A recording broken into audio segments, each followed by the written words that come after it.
Behind. In front of. In front of. Under. Under. Above. Above. Near. Near. Besides. Besides. बच्चों इन का मतलब क्या है? अंदर. ऑन का मतलब ऊपर. बिहाइंड का मतलब पीछे.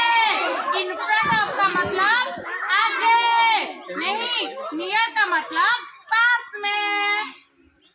Do you understand?